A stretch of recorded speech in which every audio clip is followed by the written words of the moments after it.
Hello everyone, welcome you all to the series of Unified Diagnostic Services tutorial. In last session, we started with introduction, then we learned UDS services, UDS message structures, how request response and decode works. We also learned about negative response codes and few UDS services like session control, security access service, and write data by identifier. We also gone through some live demonstration about the diagnostic session control service and its response from the ECU. Today, you're gonna learn a very interesting topic, and the topic is the authentication service in the UDS. For your interest, I will explain why this service and why not security access service. Then we will go in deeper about the authentication service, different security approaches, authentication with PKI certificate exchange, authentication with challenge response, while implementing 29 service in UDS, what should be taken care, and we will mark a conclusion note on this service as well. Finally, we will see the live examples also.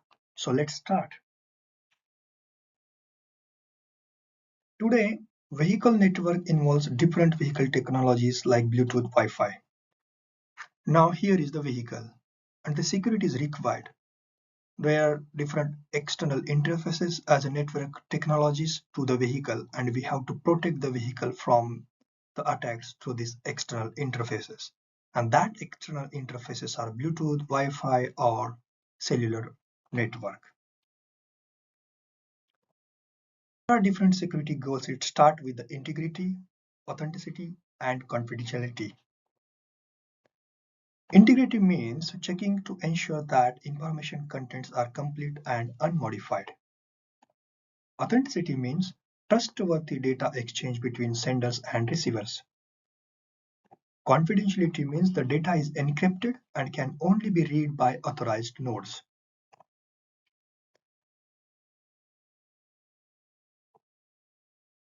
We have seen in my previous session that the importance of security in automotive sector has increased by increment in the electrification in the vehicle and the development of additional electronics in the vehicle. These innovations attracted interest of hackers, malicious activities, and anyone who seek benefits which lead cyber attacks on vehicle. With this expansion, security has planned and developed as well standards. Example ISO 21434 defined, and the regulations R155, R156 set some measurements on the vehicle for vehicle security. And because of this, some commonly used protocols got updated, including UDS. By verifying the identity of the client, the authentication service helps protect vehicle data from unauthorized access, modification, and deletion. Now, the security access service, that is a 27 service in the UDS. In UDS, security access service uses the ID is a 0727, 0x27. The purpose of this service is to provide a means to access the data and or diagnostic services which have restricted access for security, emissions, and safety reasons. Diagnostic services for downloading, uploading routines or data into server and reading specific memory locations from a server are situations where security access may be required. The security concept uses a seed and relationship mechanism, key relationship mechanism, where client requests the seed, server sends the seed, client sends the key, and server responds that that key was valid and that it will unlock itself. The tester requires a seed from the ECU, calculate a key using secret algorithm, and send it back to the ECU for verification. This service is commonly used for unlocking certain diagnostic functions and accessing restricted areas of the ECU. The security relies on the security of the algorithm and the key. If the algorithm is reverse engineered, it can be compromised. So, very important point when we talk about the security access service, the security completely depend on secrecy of the algorithm and the key, how you protect your algorithm from the reverse engineering and protect your key. The Service 27, that is security access, works in a mechanism of it uses a challenge response mechanism where the tester requests a seed from the ECU, calculates a key using a secret algorithm, and sends it back to the ECU for verification. It is commonly used for unlocking certain diagnostic functions and accessing restricted areas of the ECU. But the limitations are the security relies on the secrecy of the algorithm and the key. If the algorithm is reverse engineered, it can be compromised.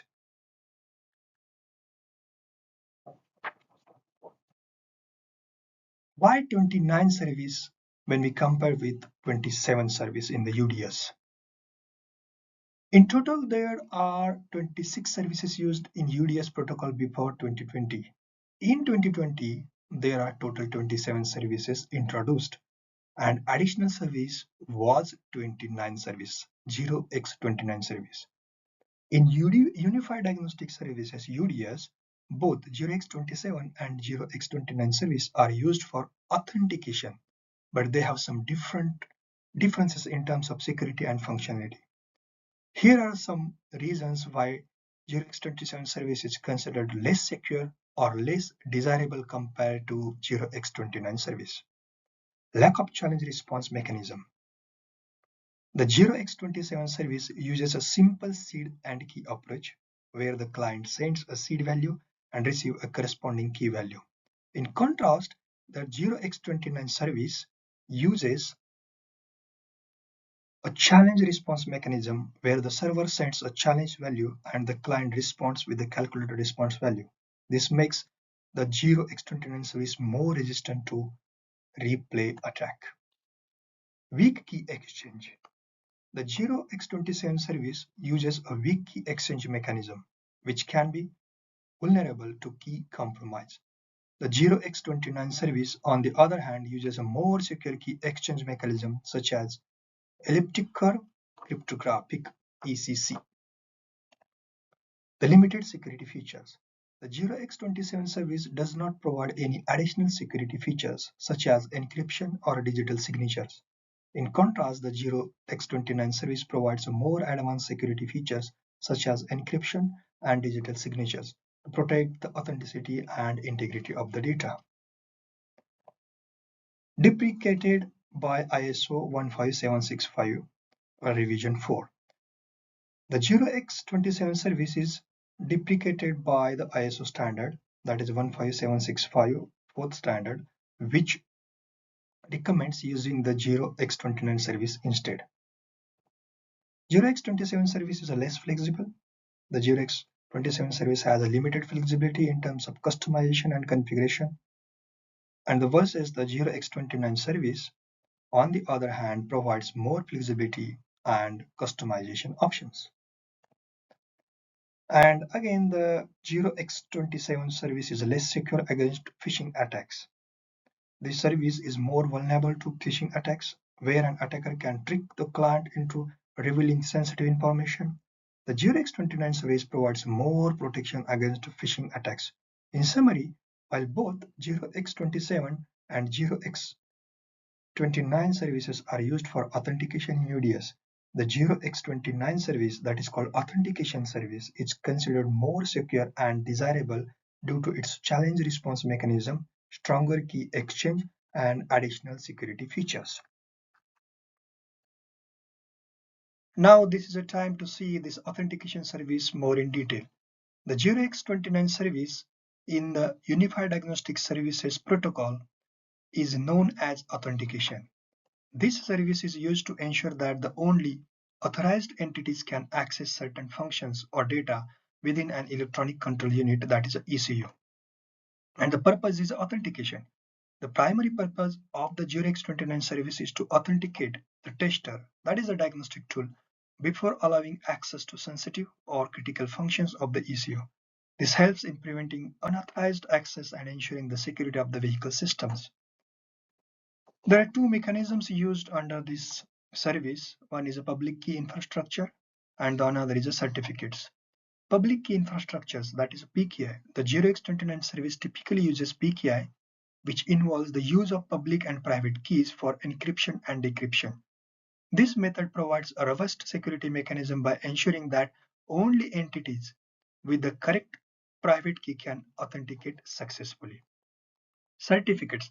The authentication process may involve the exchange of digital certificates, which are used to verify the identity of the tester. These certificates are issued by a trusted certificate authority. There are four processes involved in the 0x29 service, that is request, challenge, response, and verification. When we come to the request, the tester sends an authentication request to the ECU. And under challenge, the ECU may respond with a challenge such as a random number.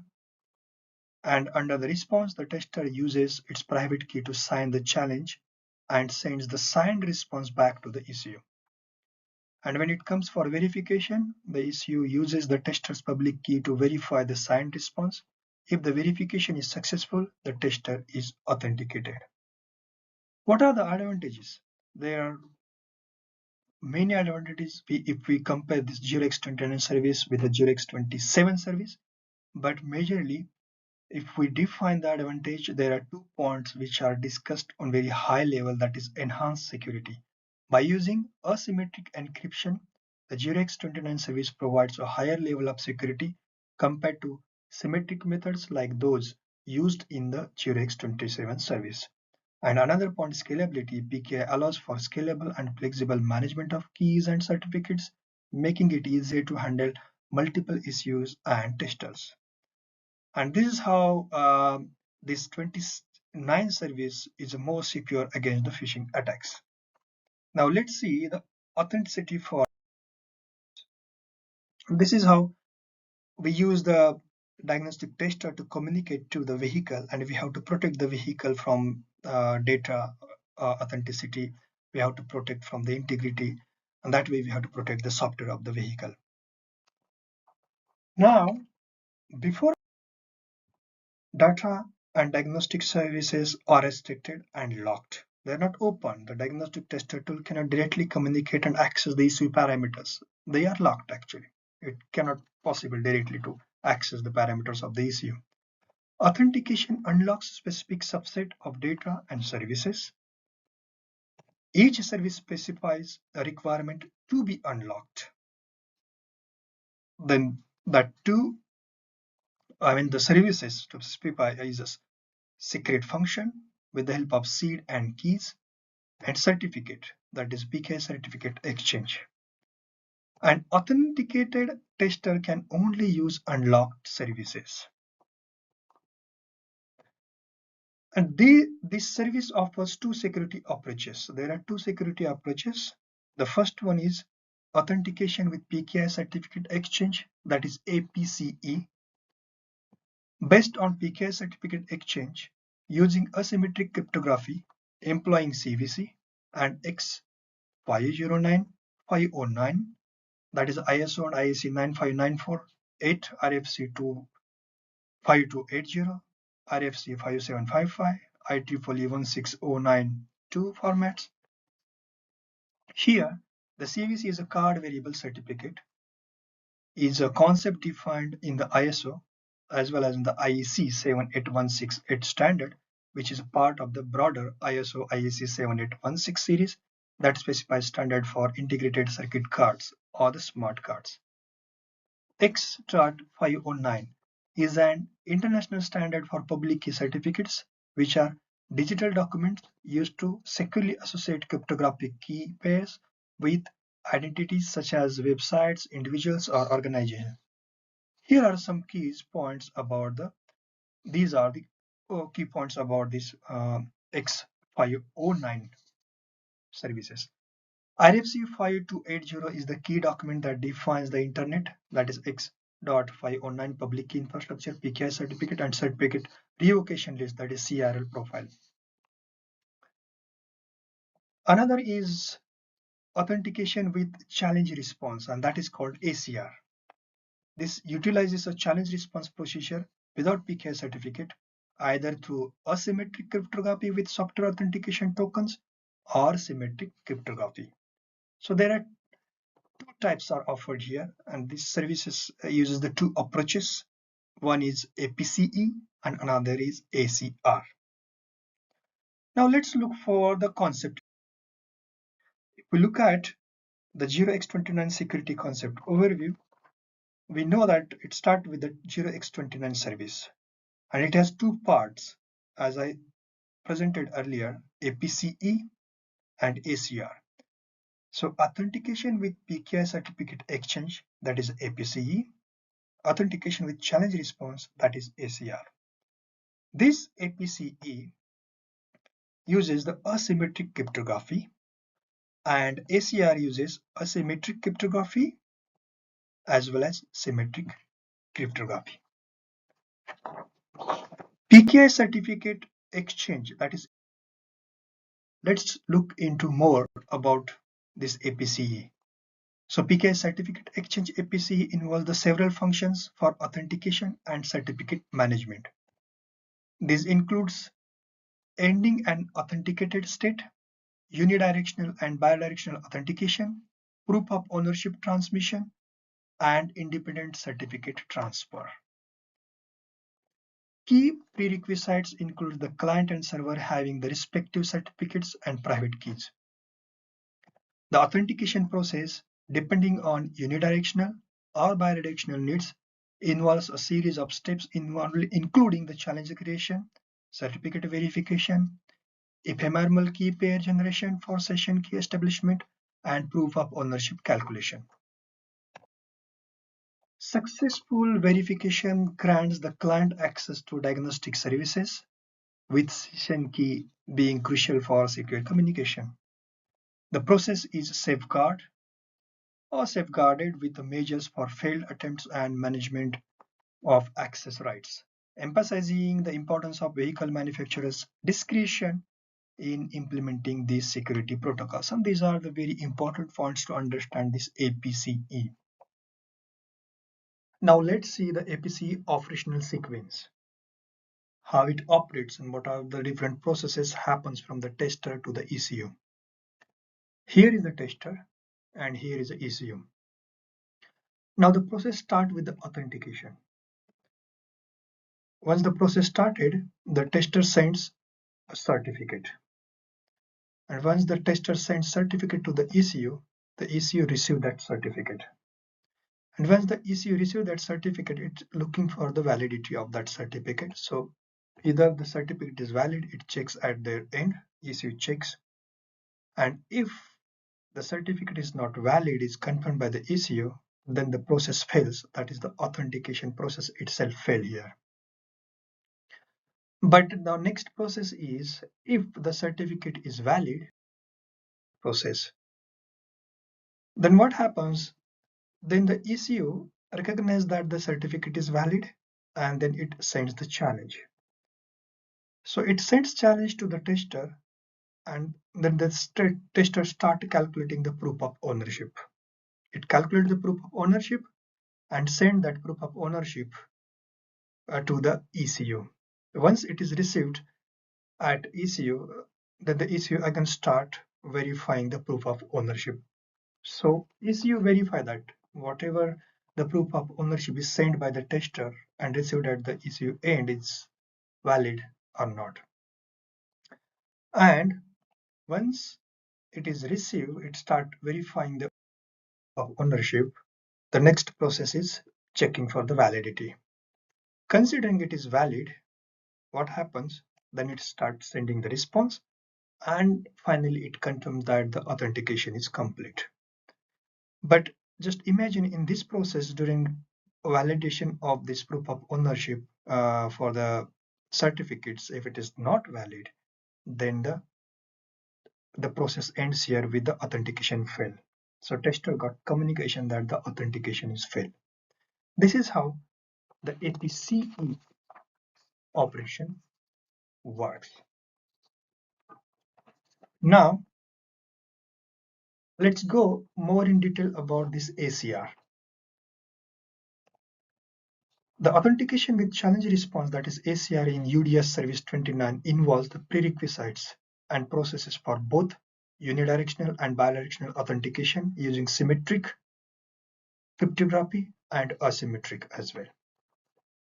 In unidirectional authentication, the client and server exchange challenges and proof of ownership, with the server verifying the client's proof of ownership and establishing session key for secure communication.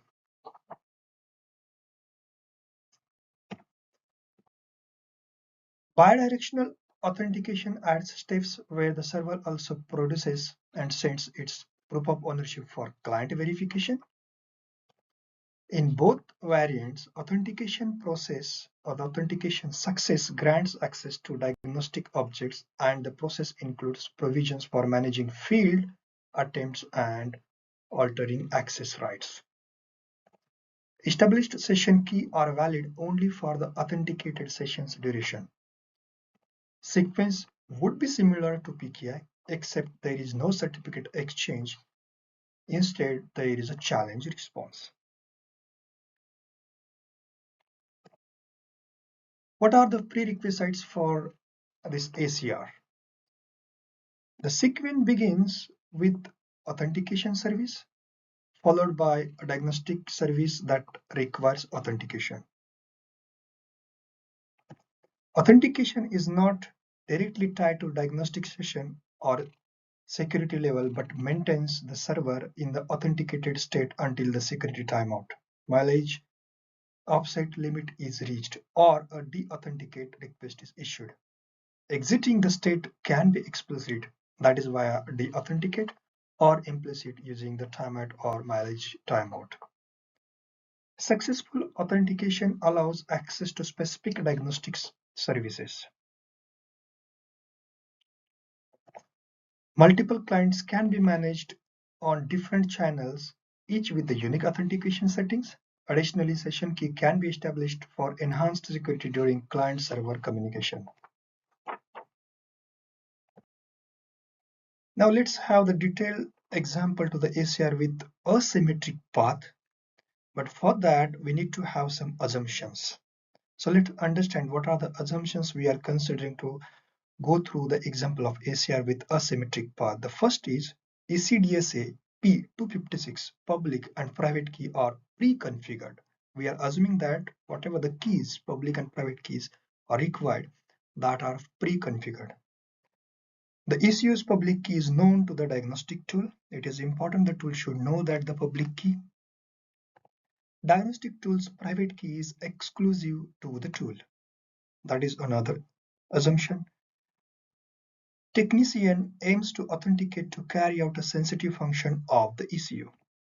And the last important point is the service 0x29 is employed for the authentication process.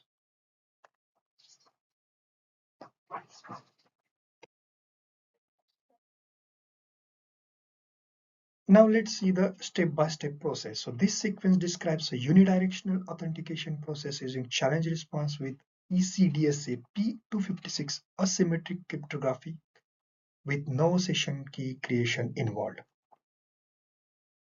Now here, let's understand what happens at the beginning. So here is the diagnostic tool and here is the ECU. In the first instant, what happens? The diagnostic tool begins with by sending a request to the ECU using service 29, that is 0x29, requesting the server's authentication configuration. The request message which are sent with the byte 0x29, first byte, that is service ID for authentication, and second byte, that is 0x08 or the 08, is a subfunction, that is request authentication configuration. So this is how the request message is configured and authentication configuration request is sent to the ECU. After receiving this request, ECU responds back with its authentication configuration indicating the use of ECDSA P256 for asymmetric cryptography without the key establishment of session. So here is the response message diagnostic tool receive from the ECU, and the first byte is 0x69, that is a positive response for service 0x29. The second byte 0x08, that is a subfunction request authentication configuration, and the byte 3 is a 0x03 return valid indicating ECDSA P256 without session key. Here the ARP means authentication return parameter. PKI is public key infrastructure.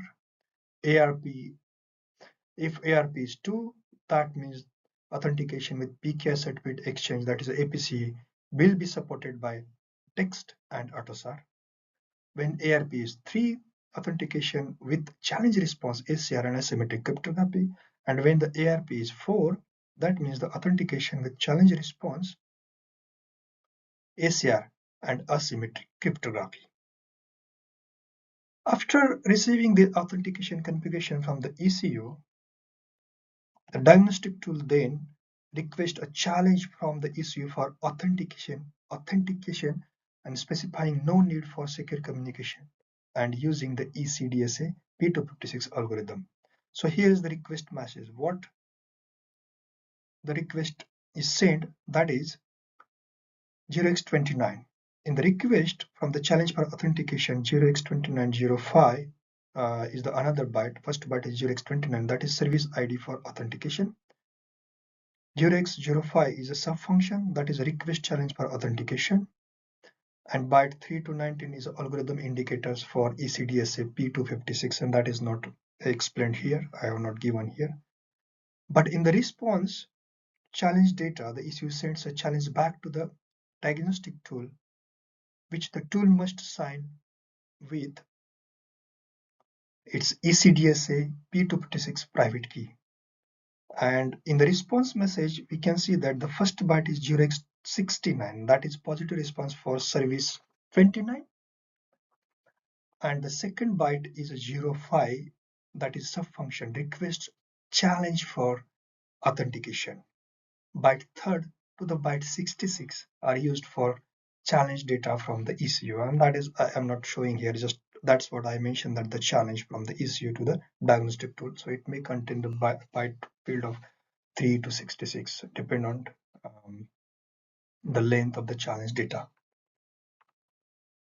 In the next diagnostic tool signs the challenge with its private key and sends the proof of ownership back to the ECU for validation. And if you see the request message starting with the 29 service, that is 0x29, this is service ID for authentication. The second byte 06, that is subfunction which are used for verify proof of ownership unidirectional. And byte 3 to byte 338 are used for signed proof of ownership. This is how the diagnostic tool sends for the verification of the proof of ownership. It's unidirectional. ECU receives that. Upon successful verification of the signature, ECU confirms the authentication is complete, and in response to that, it sends the information in the bytes. First byte is 0x69, that is a positive response for service 29, and the byte 0x06, that is a second byte, is a subfunction, which means the verify proof of ownership unidirectional. And the byte 3 sometimes it returns the value of the verification is successfully. So if tail value is there, then the return value indicates successful verification and authentication is complete. And this is how the authentication complete is confirmed with the help of value 0x12 in the response. And here I have showed that verification is successful. That means the authentication is also completed. That is confirmed by the ECU to the diagnostic tool. And this is how the ACR example works. Step by step, I explained. It starts with the request authentication configuration. Then we get the response, positive response from the ECU with the authentication configuration. And then it starts with the requesting challenge for the authentication. And accordingly, the challenge data is received from the ECU to the tester or the diagnostic tool. And final stage to verify the proof of ownership and to confirm from the ECU if the verification is okay, is agreed. We need to confirm the ECU need to confirm to the diagnostic tool that the authentication is complete, and it confirms the verification is successful with the response bytes which are presented here.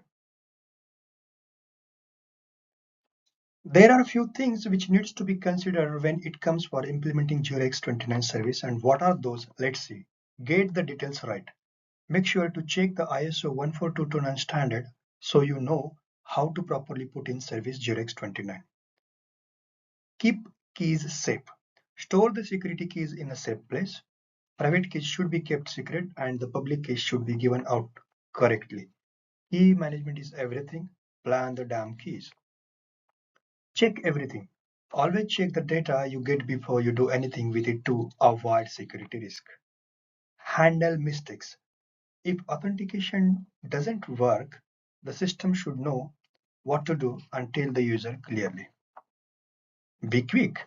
Make the authentication quick so it does not slow things down for the user. Stay updated. Keep the security methods up to date and do regular checks to the project against new security threats. Example, AS128 gets outdated time to jump to 56 bits. And finally, follow the rules. Make sure your system works well with different diagnostic tools and follows the UDS protocol.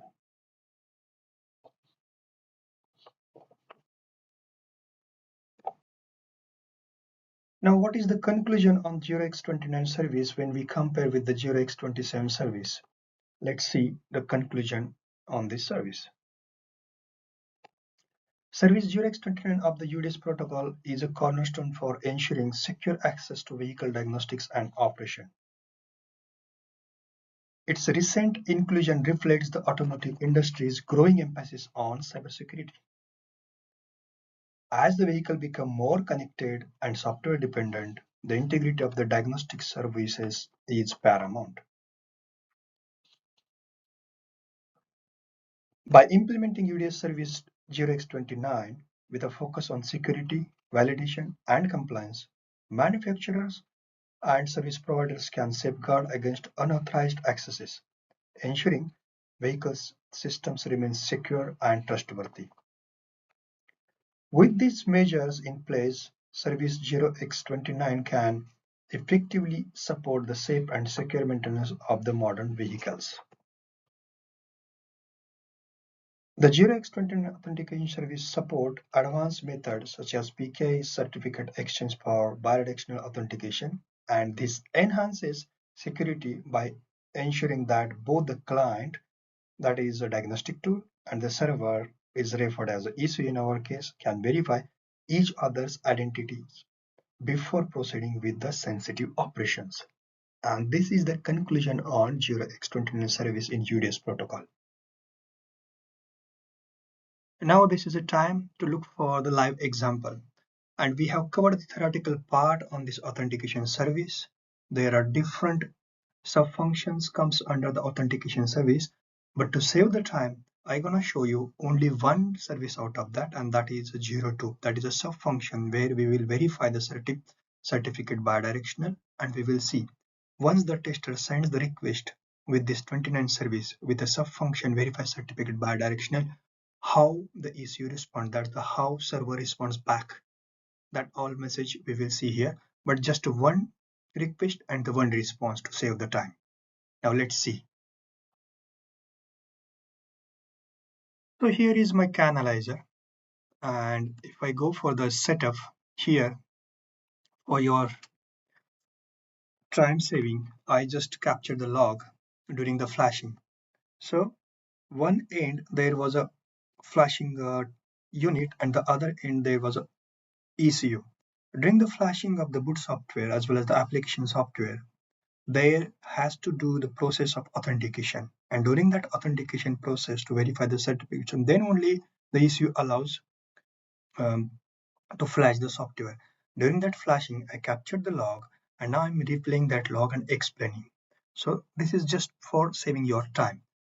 Now this is a canalizer window, and here I'll go to the trace window, and I know the time instant where actually the certificate this authentication service started executing. So I will directly jump to that timestamp.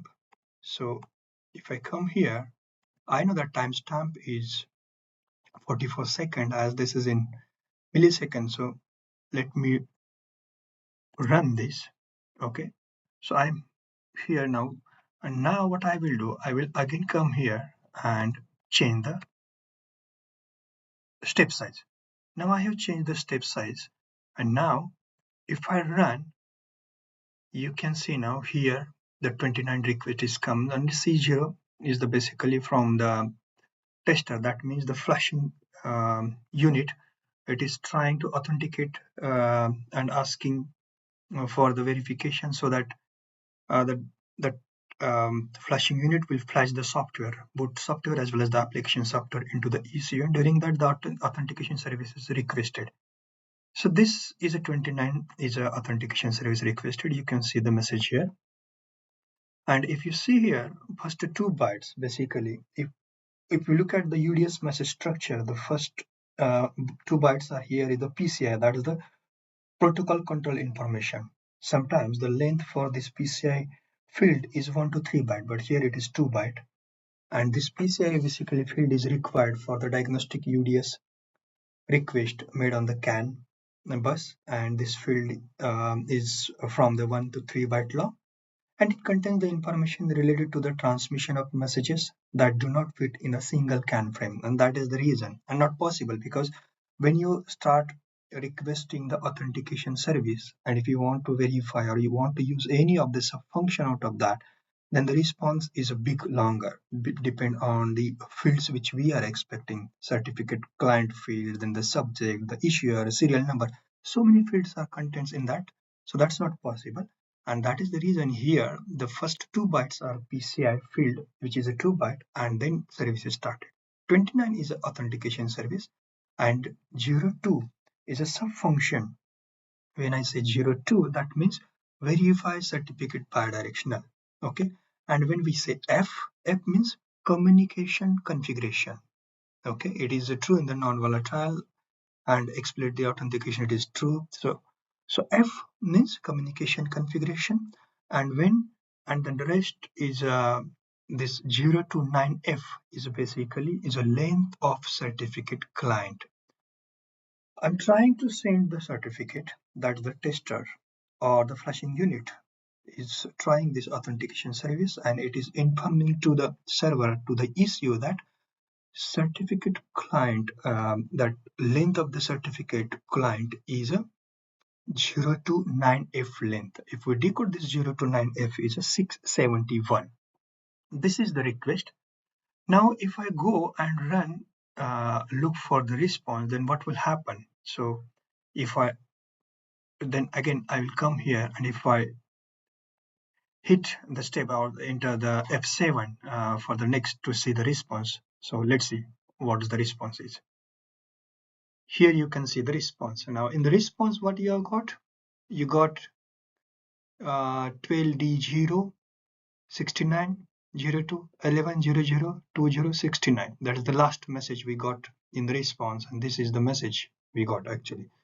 So this, as I explained earlier, these first 2 bytes are PCI field, and here is the response actually. 69 means in the 29, in the request to the 29, we got the positive response. And this is for the subfunction. It is mentioned here, that is a verify certificate bidirectional, and the 11 means authentication return parameter. Either the certificate verified, ownership verified necessary, that all information comes under this 11 means the authentication return parameter. And this is what we got the response. 0020 means the length of the challenge server, and if we decode this into hex to binary, hex to decimal, then it comes 32. So we're gonna get the 32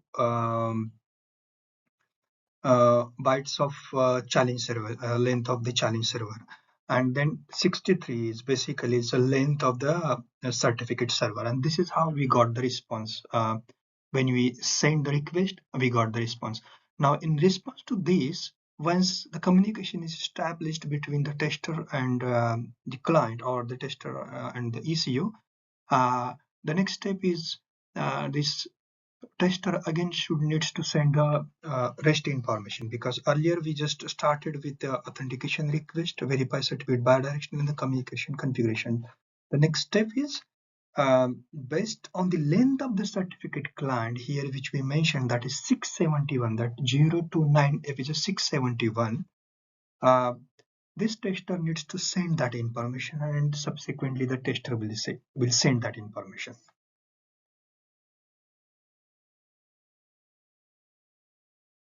And if I hit the run button, then next you can get you see here from the tester, you got the another response. So instead of doing that, I will animate this and let's keep this. Let me change the step size of 5 milliseconds and let's see how you are getting the response from. I mean, how the tester is sending all rest information. Here is the tester. What are the information tester is ideally needs to send? That is the length of the certificate client was 670 byte. So it needs to send certificate.